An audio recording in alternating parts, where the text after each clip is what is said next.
The art of practicing self care is perhaps the most important and life balancing thing a family caregiver can learn to do.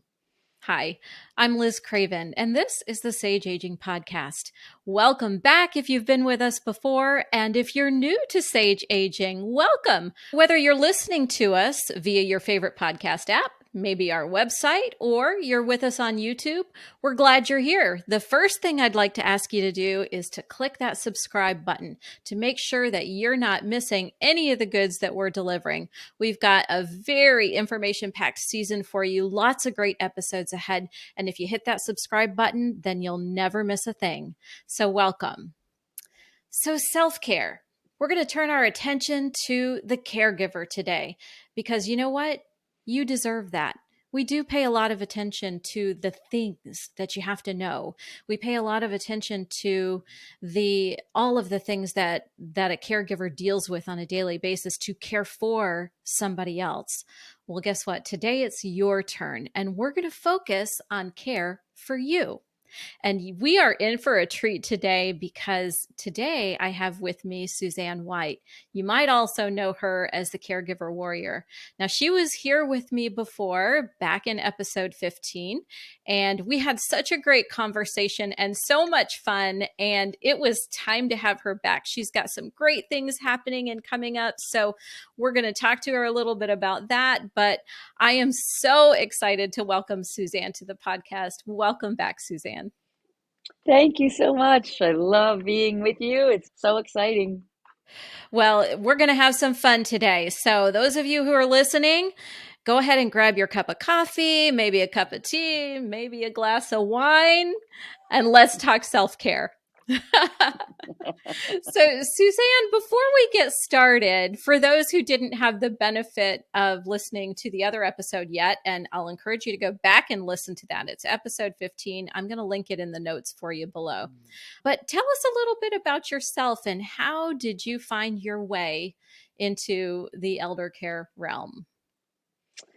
Well, that's a great question and a great place to start. I've been thinking so much about it lately because I have a book coming out and it was dedicated to my mom and my dad. And it basically said that without them, there would be no caregiver warrior, and I really mean that because caring for my parents, well, was not something I had planned or thought I was going to do because I think that's we travel not thinking, a lot of us do Mm-hmm. anyway, travel not thinking that we're going to be taking care of our parents. Having that come to me in my life is probably one of the biggest changes and the biggest challenges and the greatest gifts I've ever had. So, my parents were very, very close, and they kind of hid for quite some time that my mom was in early stages of dementia and that my dad, had some issues. So, uh, the caregiving was sort of a surprise. My dad had to be taken off a plane for the second time in his life. The first time was when he was shot down and he landed the plane. They took him off as a war hero. The second time was he was so exhausted from caring for my mom that they had to take him off in a wheelchair. So, there it was. There was the opportunity. Uh, and, I said to my dad, Daddy, do you need help with this? Do you guys need help? And the story goes, he said, yes, so fast. I was like, okay, so that was it. And, I jumped in.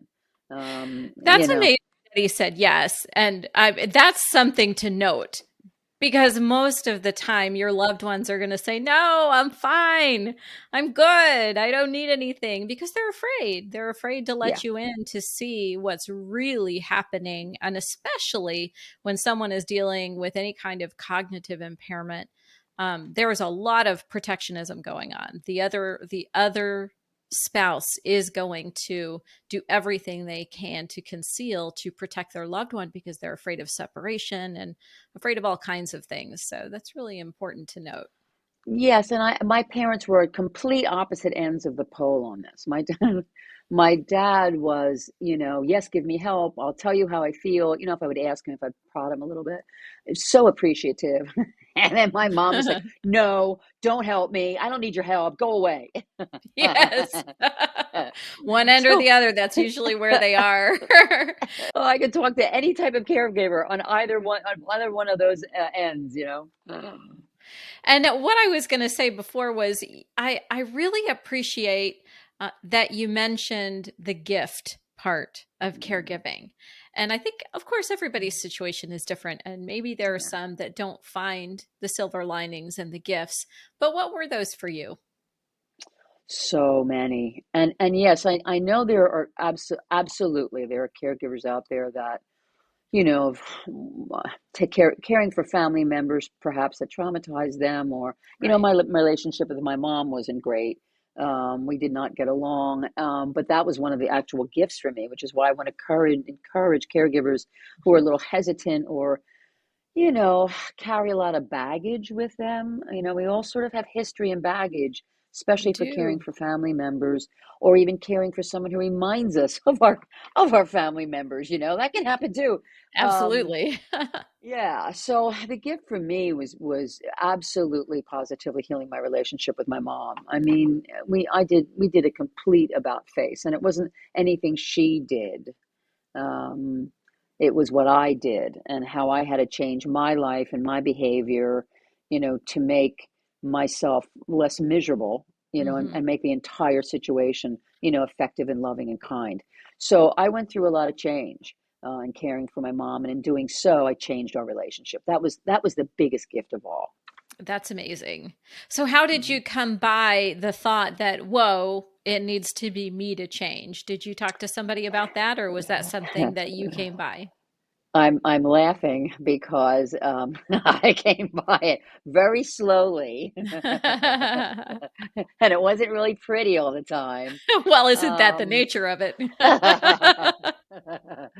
but you know, it was sort of a slow process. Look, you know, I think when we get in a caregiving journey with people that we don't get along with, or that we have a history with, um, we just don't have time for the drama. Hmm. I think that helped me. That kind of pushed me and nudged me in the right direction. Um, you know, I kind of lost I knew I was losing my mom. I saw her, you know, um, slipping away from me. That kind of pushed me in that direction. And it just got to the point where I just had to do something better. I had to do it differently. I mean, she Right. was just so uncomfortable all the time and so angry about it. And then that would trigger me. And so anyway, I knew she wasn't going to change. I had to. Right. So, you know, dig around on some self awareness. And I said, okay, you have to try to see what you're doing, Hmm. that you Wow. can do better. Self awareness. Whew, sometimes that's a touchy thing, isn't it? Yeah, Yeah, it is. But sure, it's a because good thing. it is a good thing, and it's not easy, and it's painful. But Hmm. I mean, you know, this is a serious thing. I mean, caring for people that you love and having them and losing them and watching them slip away from you, it's serious, you know. So I Yes, mean, it is. you know, don't miss the opportunity. You know, I got it. I got it that you know, this was, I didn't, they weren't going to be around that much longer. Right. And boy, isn't that a great segue into talking about self care? I mean, self care. Self care is at the center of it all. If you learn how to care for yourself and love yourself and love everything about your life, even the hard things, it's amazing how things can turn around. So let's talk about that. You have a book coming out. I'm so I do. excited. I can't I'm so wait, excited and I will too. purchase And one of the I first actually copies. I But got a in copy your of it. oh, great. I Oh, know it's look upside at down. that. Yeah. That's beautiful. Congratulations. That's really Thank you. amazing. And I'm Thank you. so Thank you. excited to talk about that. But in that book, you have broken down for us the four key areas of caregiver wellness. Can we talk about those? Absolutely. I figured that I would take all the things I learned, you know, all the mistakes I made, because you know it's actually more about the mistakes I made Yeah. and how not to make them, or how to, you know, work around them, or maybe things to do so you don't make them. You know, in the four areas of emotion, physical, Mhm. spiritual, and then the practical side. So I wanted to really concentrate on those four areas. So there's about 140 tips and suggestions in those four areas so that caregivers can really sort of change their mindset about how they can care for themselves. Right. Um, we have the caring for everybody else down beautifully. And if Yes, we you do. ask us, right? Yeah. If you ask us, like, what's my parent feeling, or what's my loved one feeling, or what's the physical state of my parent or loved one, is my loved one losing hope or faith, and then, Mhm. like, what are they doing for themselves, or how do we need to help them? So we have them covered. So now it's time to look at us and Right. say, how can we cover ourselves in those areas? That makes total sense. Well, let's jump in. Let's There talk you to go. talk about emotional. Okay, emotional. So first of all, the one thing that I always say to everyone is take your emotional temperature every day, multiple times a Mhm. day. Take your emotional temperature. You would take your parents' temperature, you're checking in with them. Take your own. This is where the self-awareness comes in. It's Mhm. really, really important. Get get stop. Stop and say, what am I feeling right now? And we plow through our days because there's so much stuff we have to do. We Right. don't pay attention to the fact that our stomach's in a knot, maybe our stomach's in our throat, or shoulder. It's how are we feeling? Are we upset? Are we angry? Are we guilty? Right. There's all these emotions and they're there. Now, I know that there's a river of concern and worry that's always, I think, always running under a caregiver's life. You need to be Absolutely. aware of that too. You need to be aware of it. So take your emotional temperature. And as you take your temperature, say, let me breathe. Here's four things I can do for myself. Right. That's a great opportunity to practice even just moments of self-care.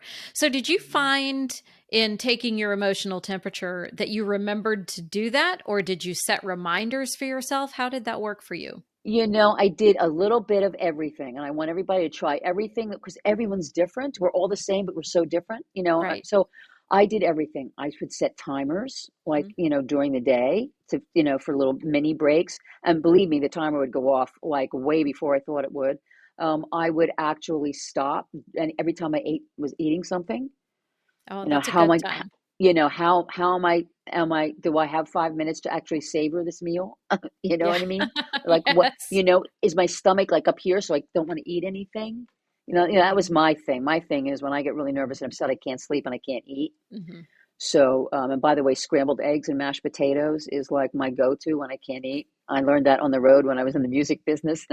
So, scrambled eggs and mashed potatoes, you can get that down almost any time. Good to So, know. whenever, yeah, yeah, it's great. So, anytime I would have an occasion or that, like that, like my meals, or perhaps, when they would take their afternoon nap, like that was my time to sort of say, oh gosh, okay, what am I feeling?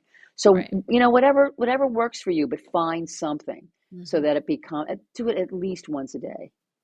Good advice. All right, moving on to number 2. This one probably, in my opinion, is the most important one, your spiritual self-care. Mhm. And that means so many different things to so many different people. Absolutely. And whatever you believe in, I personally believe in a higher, greater than myself. I mean, I saw so many miracles, especially in my life, just in general, but especially when I was caring for my parents. I mean, Mhm. any caregiver knows that there's that moment when you just feel like you just cannot go on. You just Right. you just can't go on, and all of a sudden something will happen, or a little miracle will happen, or a little life Mhm. size angel will appear. In other words, like a real human being angel will appear. There's Right. too many of those moments not to believe in something that's Mhm. going on out there. So for the spiritual side, however that looks to you. For me, I try to meditate. I'm not great at it, but I do know that I like to sit in the quiet or try to find the quiet. That really helped me. Um, and just maybe finding 5 minutes to do something I really loved. Mhm. I rode horses when I took care of my parents. And, when you're riding a horse, if you're not present right there, right now, it's dangerous, because the Right. horse needs you to be present. So anything that kind of gives you or opens up a door to something that gives you some faith. Yes. I I like that wouldn't. description because I don't, to me, it doesn't necessarily mean a religion, a religious spirituality. Certainly that's a part of it, but I do want everyone who's listening to know that what it really means is tapping into that inner you and tapping into wherever you draw that strength from. And Hmm. it might be your religion. It Hmm. might just be sitting and meditating, which by the way, I'm not great at either. I'm too easily distracted. You know that movie Up and the little dog gets so distracted by the squirrel every time? Yeah, that's me. I don't do well at meditating as much as I would love to. But, for me it's sitting and watching the world go by out on the front porch. Those were some of my most favorite self-care moments during my caregiving days.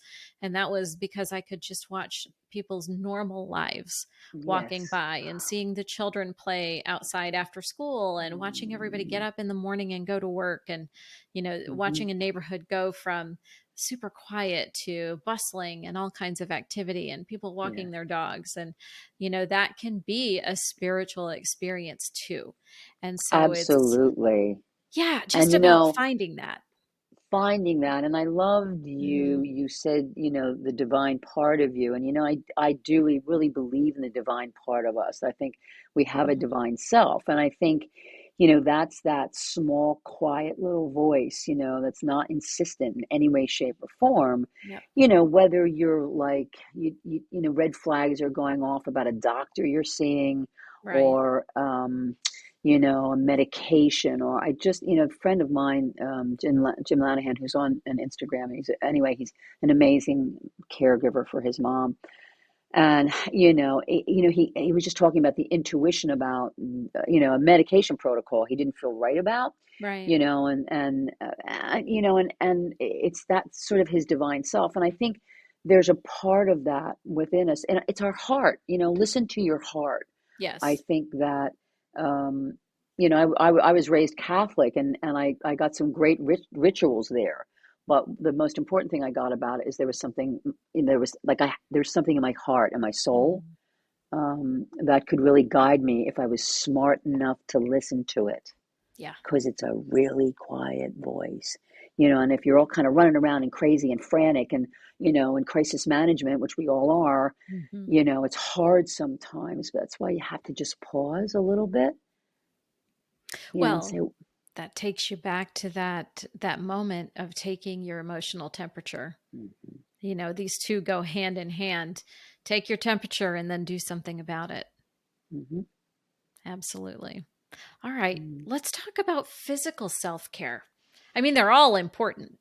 Obviously, you have to be physically steady in order to provide good care for another person. We've all heard the mantra self care is not selfish. And it might sound cliche and you kind of roll your eyes every time you hear it and even every time you say it. But it's the truth. It is absolutely the truth. It's not selfish and it's has to be a priority in your everyday in order for you to be your best and give your best to the ones that you're caring for. Absolutely. And and we say it so many times, but if you get sick, who's going to take care of them?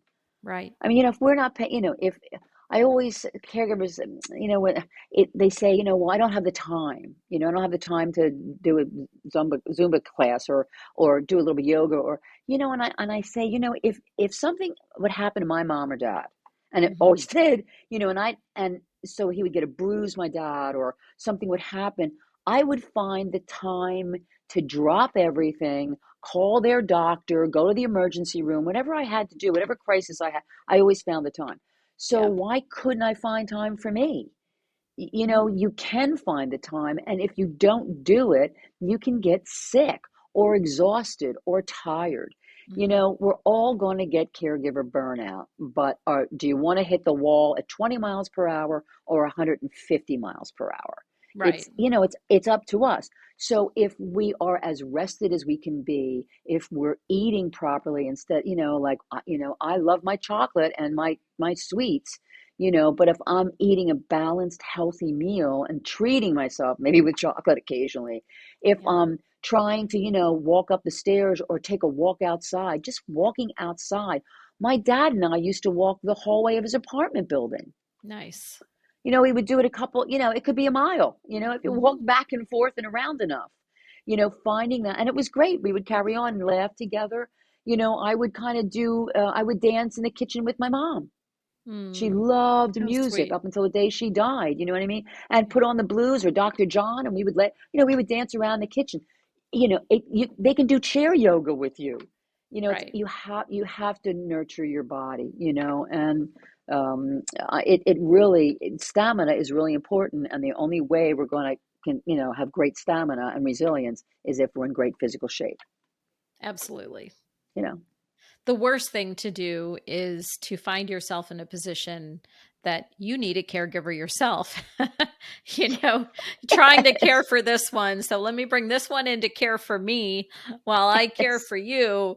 That ends up being quite a vicious cycle. And No, it's I awful. love that you said, we're all going to hit burnout. And we may as well just acknowledge that up front. Yeah. There are Yeah. very few family caregivers who are not going to get there, and so acknowledge that. And what Hmm. is the plan for that? Well, the plan for Hmm. that is doing all of the things that we're talking about here, making sure Hmm. that you're caring for yourself. So when that hits, like you said, Hmm. you're getting there kind of at a slow pace rather than just slamming into the wall. Uh, Exactly. right. Expect Yeah. it and have your plan in place. And, frankly, have other people as backups so that when you're getting close to that point, that you can call in the reinforcements and take a time out and refresh yourself and get back to center again. And don't come at me. I know it's not easy. I know not everybody has the support system Hmm. needed to do that. Hmm. And I acknowledge that, and I wish that there was something that I could do to change that for you. But Yes, yes, and I know that that's a big issue because I talk it to a is. lot of people who don't have a support system, and Right. I want to encourage them to not give up faith around that, Right. because and be proactive about it because you deserve it. Yes. Even if you have a family of snarky people, Hmm. who don't appreciate what you do due to their own Right. issues, and usually it's because of guilt because they're not doing it and whatever. You deserve to surround yourself with people that support you, and they're out there. You will They, find them. I believe that, and you deserve to look for them. And I absolutely. yeah, I don't want you to lose faith on it because I believe anytime I've been up against a wall like that, the angels helped me, Yeah. and something would happen. And I think that what happens is we feel defeated when we can't get our Hmm. tribe, or there's not a tribe around us. And we can't be defeated. We Right. wouldn't we wouldn't let that happen to our loved ones. We can't let it happen to us. Right. Reach out to your church, reach out to, something like the Alzheimer's Foundation, reach out to coaches, like there's a lot of us out there that are wonderful. Just keep reaching out and you will get an answer. I really believe that. Oh, I do too. And just community resources in general. As a caregiver, if you're not plugged in, and I know we've gotten a little bit off track, but I'll finish this thought, because community resources are one of the most important things that you can plug into, because that's where Mhm. you're going to find, hey, there's a day program over here. If I can scrape together the funds to get a day away, that will make my life different. Most Mhm. hospice organizations, if your loved one is enrolled in hospice, most of the time they have respite programs that you can take Mhm. advantage of at no cost Mhm. to you. Um, Mhm. Daycare programs, a lot of assisted living communities will do temporary respite. So, where there's a will, there's a way. A lot of church organizations have programs, and I know of Mhm. some churches even that have respite for Bible studies. So, you bring your Mhm. loved one to church, Mhm. they go sit in one room and enjoy an activity with peers of their own, Mhm. and you can go off and enjoy your Bible study and maybe even lunch Mhm. afterwards. So there are a lot of Mhm. different avenues to explore. And I would encourage you, even if you find something in your community and you say, well, I'm not a member there, or I Mhm. don't have an affiliation with this organization, reach out anyway, because most of the time Mhm. they're willing to help. Yes, and I think that's a really important point. And you're so great with resources. I mean, I know that's your forte. I mean, Yeah, I just thank you. you're just and you help so many people with your work, and I just honor you so much for that. Thank you. And but and this is part of, I just wrote a blog on vulnerability. It's we have to let people know we need help. Yeah. I mean, the self-awareness and taking your emotional temperature and listening to your heart, being open and telling people, like, I don't have this right now. Right. I mean, like, when I first started, I had to control everything. I had to be so perfect. I was afraid. I didn't want to make Hmm. mistakes. I didn't want, you know what I mean? I mean, it's this, we try so hard. And, I had to really learn that being vulnerable was brave and Yes. that it got me help. Yep. When I made a phone call or when I reached out or I said, you know what, I need help. I don't have this. Right. I need support. Being able to say that out loud was so hard for me. But pretty soon I learned it was such a Yeah. great thing for me to do because I was shocked and Right. It's surprised at who empowering. showed up for me. It's so empowering. Very empowering. And then once you get a little bit bold, then you're able to really reach out to your surroundings and find out that there were people all along that were willing to help. There's the neighbor who's making too much dinner and doesn't Mm-hmm. mind bringing an extra plate over for your loved one Mm-hmm. when they need Mm-hmm. something. You know, it's Mm-hmm. it really is amazing what wonderful people are around us if we open ourselves up to it, but being vulnerable is hard. And this all really kind of ties into that last key area, which is practical self care. Mm-hmm. Yes, I mean, there are many things we can do for ourselves, from time management to, making sure that we have a grab bag by the front door when you have to go to ER. I mean, Right. so that we don't have to throw everything in it at once. It's sitting there waiting. Okay, let's go. The Yep. practical side of it for me is basically communication, getting a tribe, getting your legal documents in order. Mm-hmm. So the translation is anything that's going to make your life easier, do it, Right. in any way, shape, or form that you can. And if you can't get somebody else to help you, do it. You Right. know, um, the bottom line for it is all of this is that if we don't care for ourselves, we're not 100%. We're not our best selves. Mm-hmm. We're better caregivers when we're balanced and prepared and serene. I Yes. mean, I used to get to be really snarky. I mean, because I was so tired and No, not frustrated. you. Oh, oh my goodness. My mom taught me well.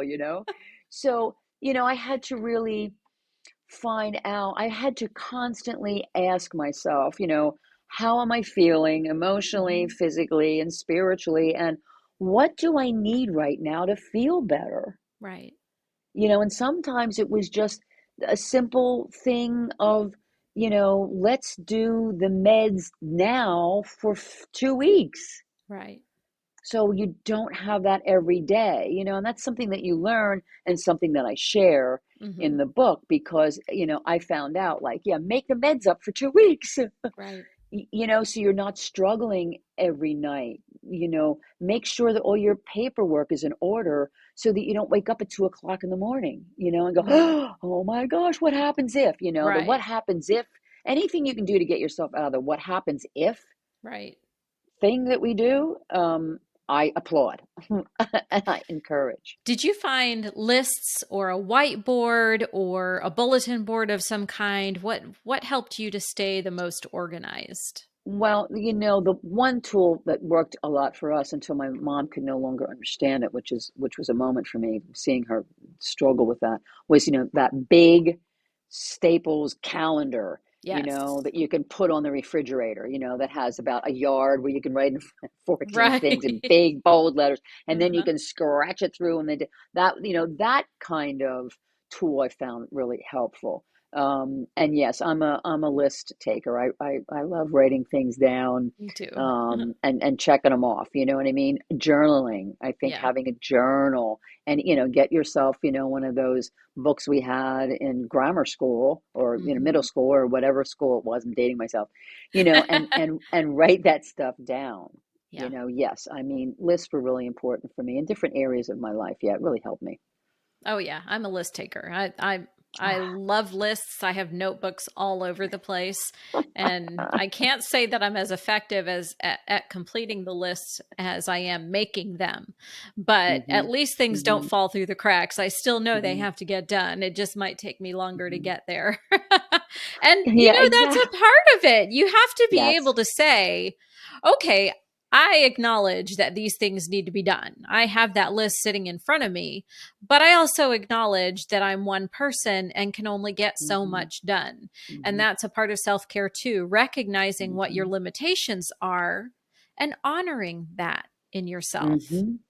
Well said. That's so important. Mhm. Yes, the lists are not they're not something to beat yourself up over. No, not There's at they're all. things to help you, and if you don't get it done, it goes to the next day. I mean, Right, that's the other thing. We have to all these tools, as long as a tool works for you, do it. If right. it starts to become something that makes you uncomfortable, stresses you out, chuck it. Yeah. Chuck it. Chuck people, chuck doctors, chuck lists, chuck anything that Yes. does, yes, chuck Yes. anything that doesn't work for you. You're entitled. You know what? And no one's opinion matters but what's in your heart, period. Right. I mean, so we have to, beating ourselves up, I think, is one of the biggest challenges, Hmm. because for some reason, caregivers who are probably the most phenomenal people and most Yep. spectacular people, as my dad said, you're spectacular, Oh, spectacular people in the world, we beat ourselves up. yeah, we And do. that inner dialogue is another practical thing you got to get rid of. The It criticism, is. kill the judge. Everybody, I think society tells us or has told us all along that we need to be perfect and that, um, if we're not measuring up to certain standards set by they, whoever they is, Hmm. then we're Hmm. just not enough. And that's just not true. It's And not true. I think the more we get away from that, the better off we are. And paying attention to our mental health and paying attention to our physical health and our spiritual health and all of those things, that will get you so much closer to where you want to be. And it will allow you, empower you to be an even better caregiver than you already are. Absolutely. And Yeah. yes, this perfectionism thing is just, and I'm Oh, still yeah. guilty of it, even though Yeah. I've worked on it so much. And it's such a shame, Hmm. because there's no perfect way to be a caregiver. And there's no No, perfect there's way to go not. through life. Like there's no growth in the happy place. I mean, we're here, I believe we're here to grow and learn Yeah. and spread it, so and pay it forward. And I mean, there's just no perfect way to do it. And, Right. we do the best we can. We learn from our lessons and, get through it the best if we show up every day, that's another thing. I think showing up, Right. no one acknowledges how important it is that they show up every day. Right. Like caregivers don't like wave a white flag ever. You know what I mean? I mean, You can't. you like, do you ever hear of a caregiver quitting, saying, "Oh, I'm not going to do this Yeah. this month"? You know what I Yeah. mean? I mean, we're continually showing up, and Right. that's brilliant. Like so many people don't show up. Yep, you're right.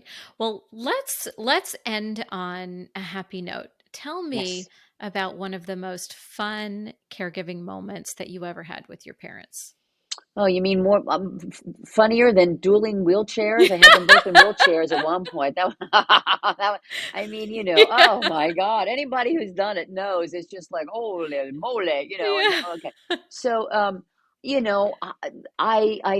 I'm smiling at so many things because my mom was a real character, and Mhm. God bless her, and um but the more dementia, the more she did her dementia dance or the dance with dementia, and she was always outspoken. But I mean, as she did her dance with dementia, she got even more outspoken. Mhm. So I think some of the funniest times were, would be when, and they love to go out. They always love to go out to dinner, so up until almost the very end, we went out to dinner a lot. But my mom would just be telling everybody, the music was too loud, she didn't like the food, that waiter should lose some weight. Oh, I no. mean, oh yeah, it was hysterical. And I think, and we would all laugh. And I think the thing that was so wonderful, and I think these are another gifts of the caregiving, is that people were so kind, Mhm. and they would laugh with us, and Yeah. they would be understanding, and I think that the kindness and the humor that we found was extraordinary. We just have times where we just get so hysterical because it's just so difficult. Do you know what I Yeah. mean? I'm sure Yes, we you all either have laugh these or moments. cry. You either laugh or cry, and I Right. would I would remember that there would be some times when I just couldn't laugh, and I knew I was Right. in really serious trouble because I couldn't find my sense of humor. And it would dawn on me like, oh, you're not, nothing's funny to you, and I like to have Mhm. fun. I like to laugh a lot. And it was those times when I just had to say to myself, get your laugh, get your LLL back, Yeah. like watch, I mean, there's certain videos that Sophie rolls down the hill, or certain cat videos, or, I mean, Right. goofy, silly stuff. Um, I would make sure that I watched so I could laugh, and then anytime I could laugh with my parents, I would take advantage of that because it was Oh, just, so sweet. that is a sweet moment every single time. Mm. Well, hey, tell me about your book. Let us know all Yay! the good details. Thank you so very much. As I said, I have a copy of it here. It's so amazing to have something that's in your head, like be in your hands. You know what I mean? It's like so Yes. amazing. And this is Adams Media, a division of Simon and Schuster, and they did a really beautiful job. It's like really Wow. kind of easy to read. You can pick it Sure. up and start anywhere. And I'm really, really proud of it. It was a joy to write. You revisit a lot of stuff when Right. when you put something down on paper.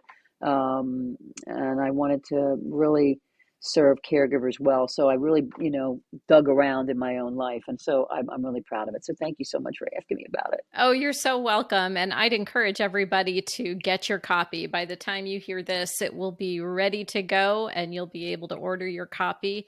I can't say enough about Susanne and all that Mm, she has to mm, offer caregivers, and her life experience will be your joy and your education. mm, So definitely mm. plug into that and plug into her on social media. She's got some great stuff out there. So you are on Instagram and Facebook, and where else? And am I missing anything else? Well, one of my favorite fun things to do is I do a weapon of the day every Hmm. day on Twitter. That's right, Twitter. Yeah, on Twitter. So I tweet a weapon every day, and it's usually what I'm going through that morning. Yeah.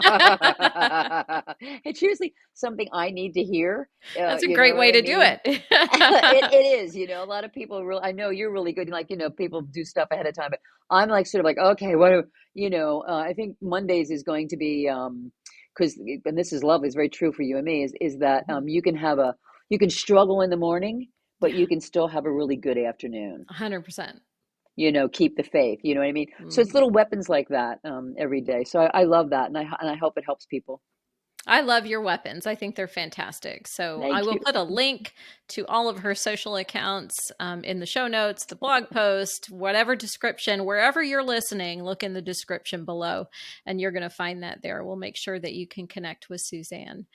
Well, before we leave, do you have one little piece of sage advice you'd like to leave our listeners with? I do actually, because this is what when I walked into my caregiving journey, I thought I could do it alone. I thought I could do it all at once, and I thought I could do it perfectly. So I'm here to tell you none of that is true. You can't do it alone. You most certainly can't do it all at once. You gotta pace yourself, and you can't do it perfectly. None of us can. So I'm blessed to do as much of it as I can imperfectly. and learn along the way. Well, isn't that how we should do life? In Yes. general, caregiving, life in general. I love that. Thank you, Suzanne. And thank you so Oh, you're much for welcome. joining me again. Thank you, Liz. It's so great. Thanks so much. Of course, it's my pleasure. And thank all of you for tuning in and listening. I hope that we are delivering value in the Sage Aging podcast, and I hope that you're getting what you need out of it. Absolutely be sure to subscribe down below. Find us on social media. You can also find us at eldercareguide.com. There, we've got lots of caregiving information for you and lots of tools to make your experience better. So, thanks again for listening. We'll talk real soon.